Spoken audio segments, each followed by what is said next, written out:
జీవితాన్ని మార్చే శుభవార్త. నిజం, నమ్మకం, వాస్తవం, సత్యం మాత్రమే ఉంది.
మతం కాదు అభిమతం మార్చుకో.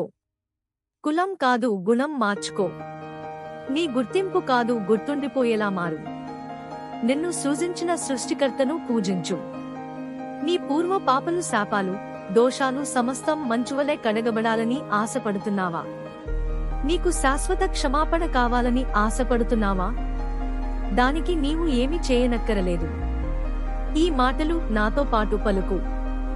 యేసు ప్రభువని నా నోటితో ఒప్పుకొని దేవుడు మృతులలో నుండి ఆయనను లేపెనని నా హృదయమందు విశ్వసించుచున్నాను. అంతే. మిత్రులారా, రోమా 10:9 బట్టి మీరు రక్షించబడి ఉన్నారు. మీకు సంపూర్ణ పాప క్షమాపణ కలియున్నది.